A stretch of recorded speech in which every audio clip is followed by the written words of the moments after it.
materi. Yang pertama adalah indikasi, kontraindikasi. Kemudian yang kedua nanti kita mempelajari mengenai instrumen. Yang ketiga mengenai prosedurnya sendiri.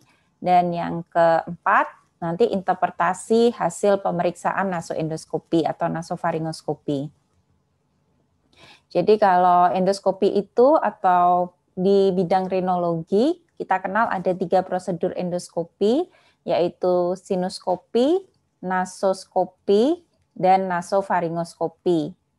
Endoskopi sendiri atau pemeriksaan endoskopi artinya suatu pemeriksaan dengan menggunakan teleskop untuk melihat ke dalam ruangan atau rongga di dalam tubuh. Nah, tergantung dari namanya. Kalau nasoendoskopi berarti memeriksa kafum nasi, nasofaringoskopi berarti melihat nasofaring, dan sinuskopi berarti melihat ke dalam sinus paranasal. Indikasinya pada umumnya adalah sebagai diagnosis awal, terutama untuk penyakit-penyakit yang sulit dideteksi hanya dari gejala atau anamnesis dan pemeriksaan fisik sederhana.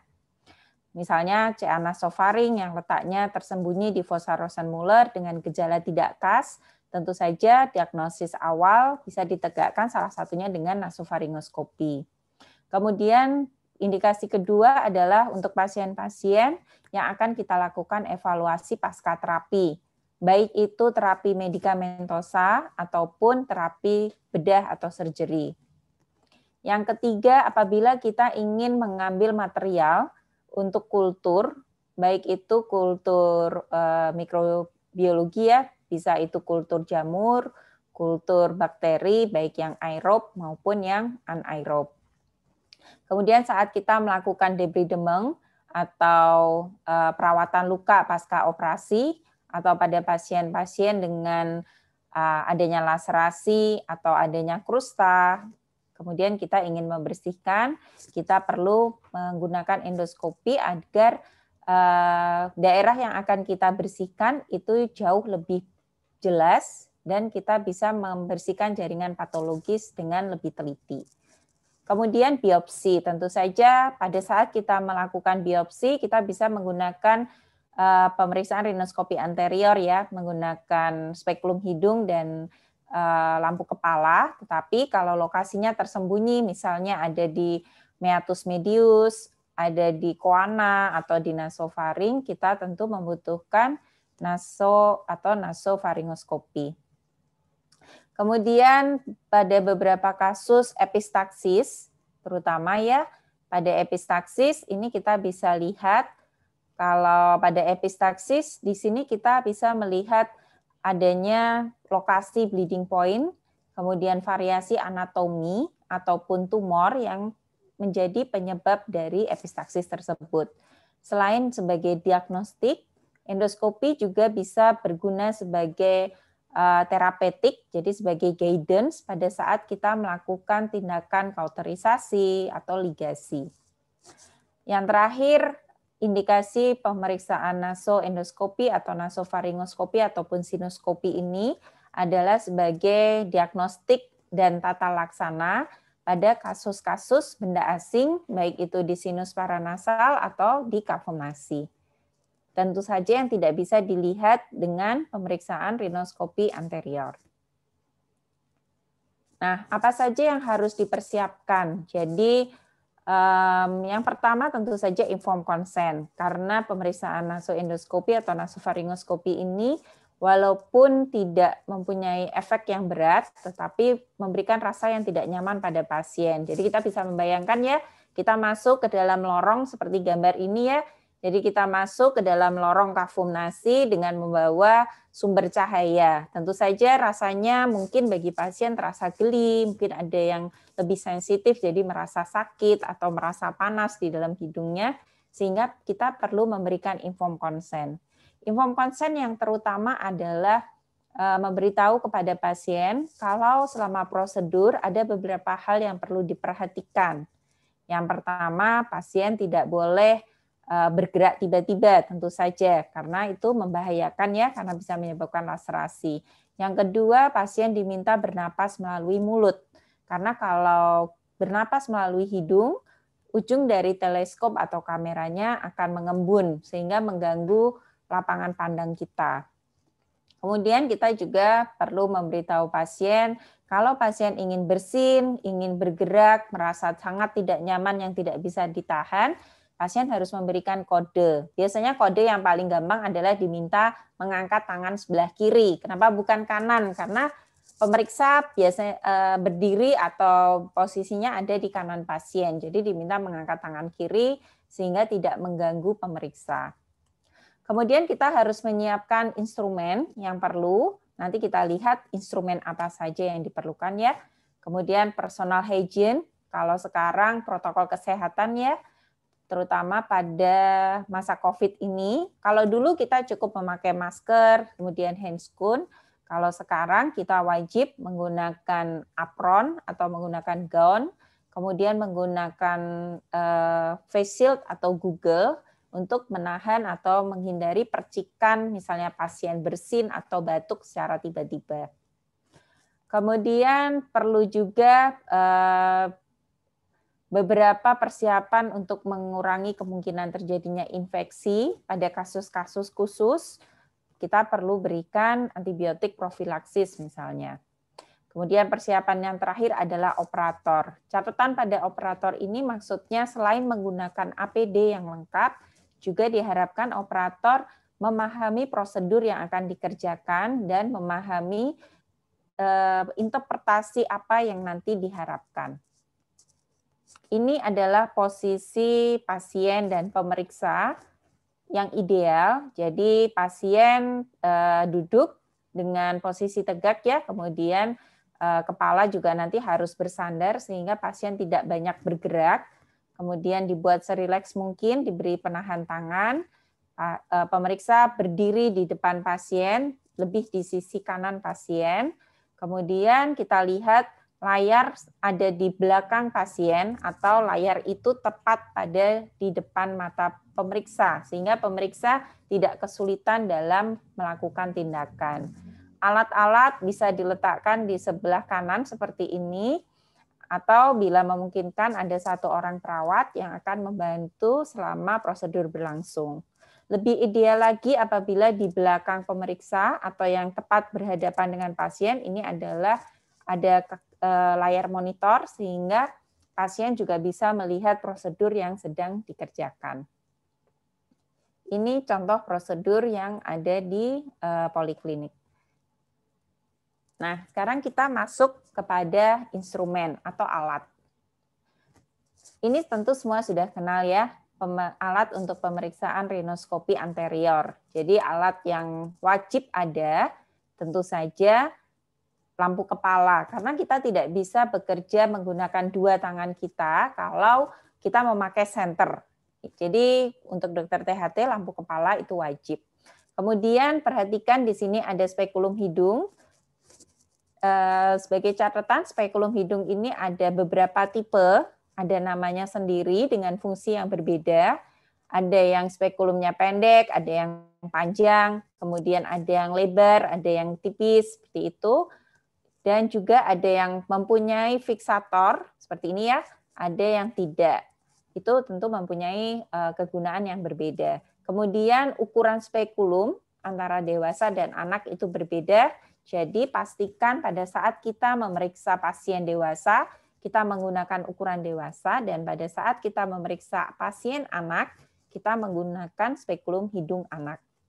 Kemudian kita perlu pinset atau yang dikenal sebagai nasal dressing pinset atau bentuk pinset bayonet, lebih familiar ya, pinsetnya berbentuknya seperti bayonet. Ini mengikuti kontur dasar kafum nasi, konka, sehingga kita tidak melakukan, pada saat kita melakukan tindakan di dalam kafum nasi, tidak menimbulkan laserasi. Kemudian pada pemeriksaan rinoskopi posterior, kita memerlukan cermin nasofaring. Hampir sama seperti cermin laring, tapi cara penggunaannya saja yang berbeda. Nah, ini adalah set untuk endoskopi.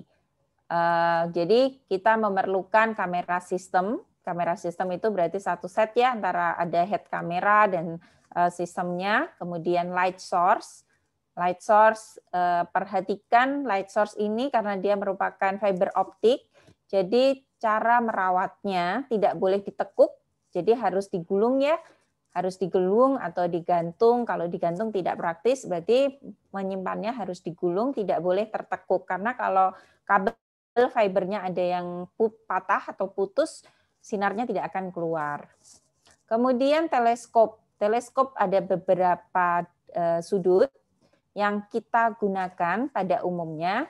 Sudut 0 derajat biasanya pitanya warna hijau, sudut 30 derajat itu pitanya warna merah, dan sudut 70 derajat pitanya warna kuning. Ada lagi yang kita pakai di rumah sakit kita yaitu 45 derajat itu pitanya warna hitam. Ya, jadi kurang lebih seperti itu. Kemudian yang perlu diperhatikan adalah kita lihat ukuran dari teleskop. Jadi teleskop ini ada banyak macam sebetulnya. Untuk THT ada 2, teleskop hidung dan teleskop telinga. Nah, ukurannya berbeda baik untuk panjang maupun diameter. Jadi kalau panjang teleskop hidung itu 18 cm. Jadi kalau meminta teleskop spesifik kalau untuk hidung itu 18 cm dengan diameter untuk dewasa 4 mm dan untuk anak-anak diameternya biasanya 2,7 atau 2,8. Bedanya dengan teleskop telinga, kalau teleskop telinga itu panjangnya 14 cm, jadi sedikit lebih pendek ya, 4 cm lebih pendek, dengan diameter 3 mm. Hampir sama tapi berbeda. Jadi teleskop ini kalau untuk hidung dan sinus paranasal kita butuh dari nares anterior nanti sampai nasofaring. Sehingga kalau kita gunakan teleskop telinga, seringnya tidak sampai untuk pemeriksaan sampai ke nasofaring atau menimbulkan rasa tidak nyaman pada pasien karena terlalu dekat ya. Nanti dengan bibir atau mungkin menyenggol daerah pipi dan yang lain. Peralatan yang kita perlukan. Jadi tadi kalau kamera sistem, teleskop, light source itu adalah peralatan wajib untuk pemeriksaan endoskopi. Nah, sekarang beserta layar monitor tadi ya. Sekarang kalau untuk peralatan lain, instrumen yang kita perlukan pada saat kita melakukan prosedur nasoendoskopi, nasofaringoskopi, biopsi, mungkin kita memerlukan mengambil spesimen seperti itu. Ini adalah alat-alat yang minimal harus ada. Jadi harus dikenali ya. Yang pertama adalah nasal dressing forceps tadi ya, atau nasal dressing pinset. Ini pinset bayonet. Kemudian ada suction. Perhatikan ada 2 macam suction. Suction yang bentuknya lurus dan suction yang bentuknya ujungnya melengkung. Untuk kafumnasi sampai dengan nasofaring atau saat kita menggunakan teleskop 0 derajat, kita biasa menggunakan suction yang lurus ini. Kemudian khusus untuk ke arah antromaksila atau ke arah sinus frontal, kita membutuhkan suction yang lengkung atau von Ekman suction. Nanti bisa dicari untuk nama-namanya ya. Kemudian kita membutuhkan FRIR elevator. Ini adalah FRIR elevator. Nama lainnya ada yang menyebut sebagai respirator, seperti itu. Ada yang menyebut hanya elevator saja. Nah, ada beberapa tipe yang paling sering digunakan yang double-ended. Double-ended artinya sisi kepala kanan dan kiri atau atas bawah ini sama-sama bentuknya sama. Yang berbeda adalah pada double-ended, nanti bisa diperhatikan, pada salah satu sisi biasanya ada guratan atau tonjolan yang menunjukkan itu sisi yang lebih tajam. Walaupun sama-sama tumpul ya, tidak seperti pisau tajamnya, tapi sisi yang lebih, istilahnya lebih pipih, kita bilang lebih tajam ya karena dia lebih pipih, itu biasanya ada tanda di salah satu sisinya. Nanti bisa diperhatikan.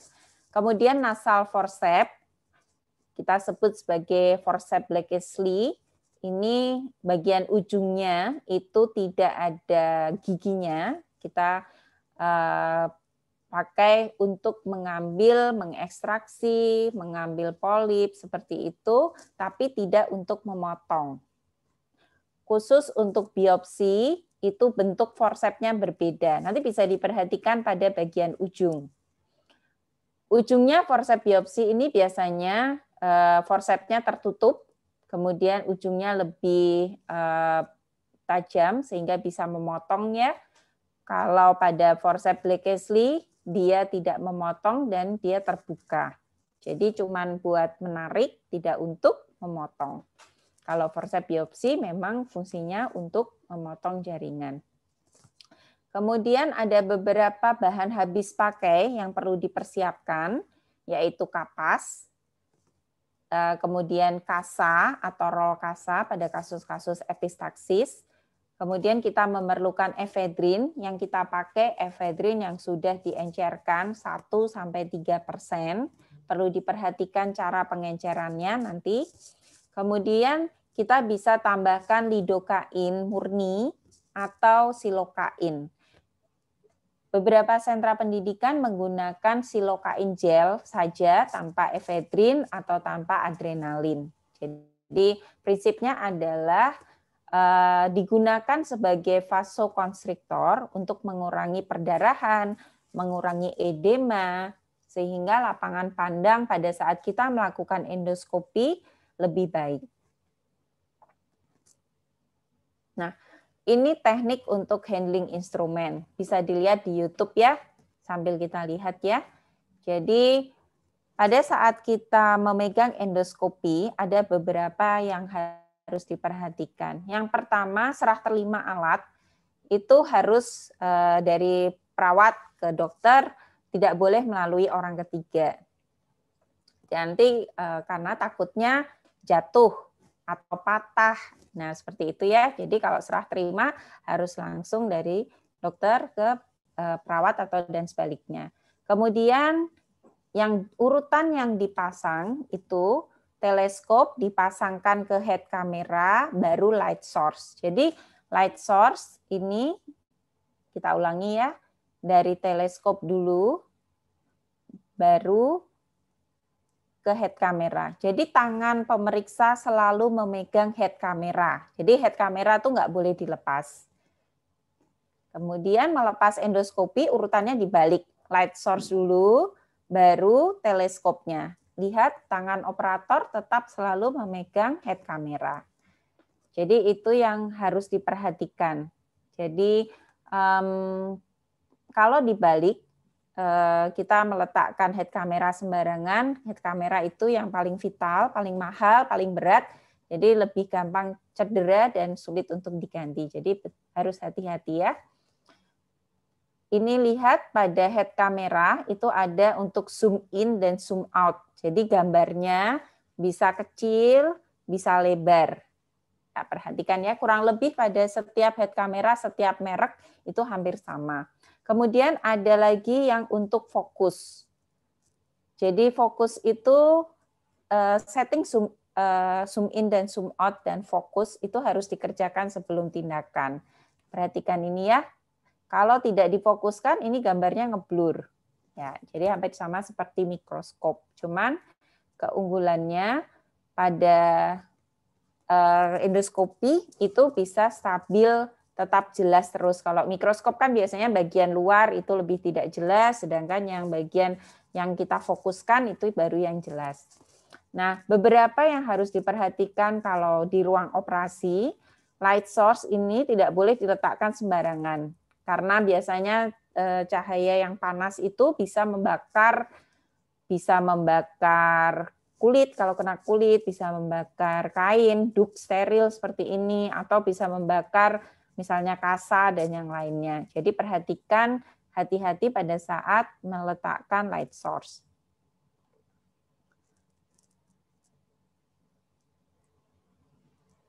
Jadi dijaga tidak kontak langsung. Kemudian ya serah terimanya harus memegang daerah yang lebih kuat.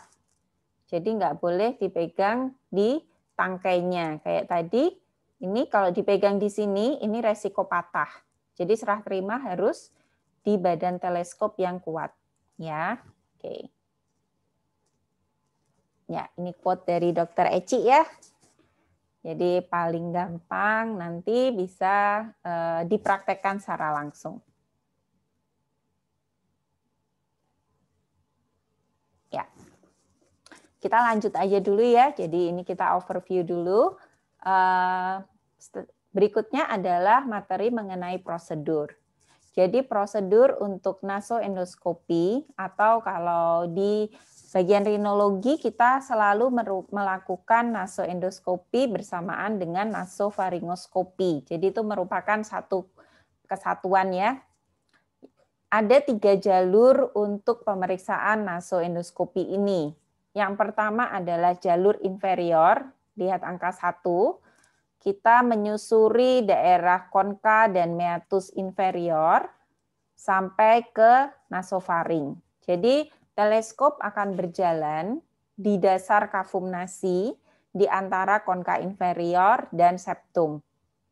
Berjalan lurus ke posterior dari masuk lewat vestibulum nasi atau nares anterior, menyusuri kafum nasi di sisi bawah, kemudian sampai melewati koana atau pintu bayangan di posterior kafum nasi sampai akhirnya masuk ke nasofaring. Itu step yang pertama. Step yang kedua itu melalui jalur media. Jadi teleskop berjalan ke arah konka media. Jadi menuju dan mengevaluasi daerah meatus medius. Step yang ketiga, teleskop akan berjalan ke arah superior, menuju ke arah fossa olfactori dan area recessus frontalis. Ini adalah poin-poin yang harus diperhatikan pada setiap step. Jadi tahap pertama yang harus dilihat atau dinilai konka inferior, septum nasi, ada tidaknya sekret di dasar kafum nasi, daerah nasofaring, kemudian melihat postnasal drip di daerah nasofaring, dan yang terakhir melihat daerah di meatus inferior. Step yang kedua kita berjalan dari nares anterior menuju ke meatus medius. Yang dinilai konka media, kemudian kita bisa menilai meatus mediusnya sendiri dengan berbagai bangunan yang ada ya. Kemudian processus uncinatus, fontanel, perlekatan konka media dengan bagian posterior dengan lamella basalis, dan recessus retrobula atau yang dikenal sebagai sinus lateralis. Step yang ketiga, tadi ya, berjalan dari nares anterior atau vestibulum, kita berjalan ke arah superior menuju ke recessus frontalis atau fossa olfactori.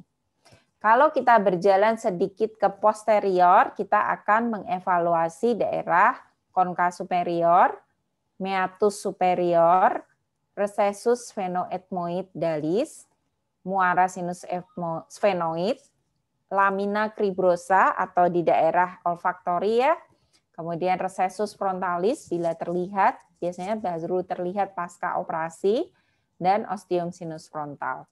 Jadi ini adalah 3 step yang wajib dikerjakan.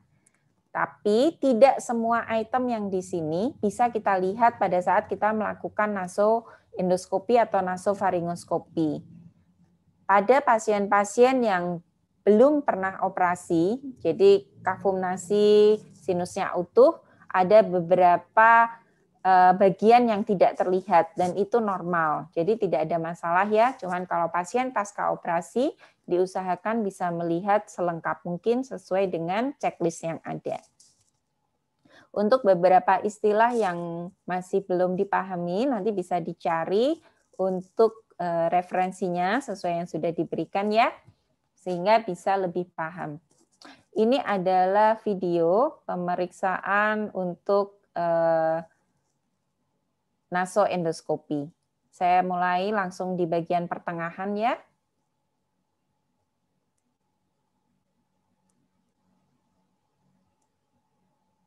Ya, selalu dimulai dari inform consent, penjelasan, habis memperkenalkan diri tentu saja ya, menjelaskan prosedur yang akan dikerjakan, dan jangan lupa meminta izin. Apakah pasien bersedia atau tidak bersedia. Ini prosedur kalau kita melakukan pemeriksaan endoskopi di poli rawat jalan, di mana pasien posisi duduk dan pemeriksa posisi berdiri, dan kita tidak melakukan tindakan. Jadi ada perbedaan pada saat kita melakukan tindakan misalnya suction atau melepas hinekia atau memasang tampon dengan tidak melakukan tindakan. Bila hanya prosedur diagnostik, endoskop akan dipegang memakai tangan kanan seperti yang ditunjukkan oleh Dr. Nila ini ya. Ya, kita lihat masuk ya, mulai dari nares anterior, masuk melewati vestibulum, tampak konka inferior dan septum.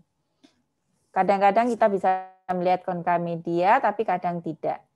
Selalu aplikasikan, boleh menggunakan kapas atau kasa, disarankan kapas karena permukaannya lebih halus, dengan menggunakan boleh efedrin yang sudah diencerkan tadi atau silokain. Jadi setelah kita tunggu 5-15 menit, akan tampak mukosanya jadi tidak udem, sehingga kita bisa melakukan prosedur. Ini prosedur yang pertama, menuju ke arah nasofaring. Agar kamera bisa jelas seperti ini, jangan lupa sampaikan ke pasien untuk bernapas lewat mulut, sehingga tidak menyebabkan buram pada kamera endoskopi. Ini prosedur yang kedua, kita berjalan ke meatus medius, kita melihat konka media dan prosesus uncinatus. Kemudian prosedur yang ketiga, kita berjalan ke superior dan posterior. Supero-posterior kita mau menuju ke konka superior. Kadang-kadang kalau udem sekali atau ada deviasi, kita tidak bisa menuju ke posterior ya. Kalau memang memungkinkan, kita bisa lihat ini ya, ini koana.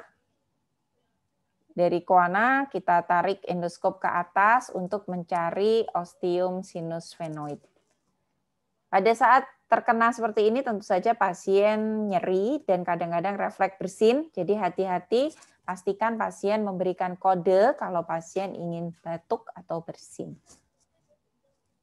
Ya, setelah itu jangan lupa jelaskan gambaran yang tadi sudah diambil. Jadi di-capture, kemudian dijelaskan pada pasien hasil pemeriksaannya apa, kemudian tata laksana lanjutannya seperti apa. Ya. Oke.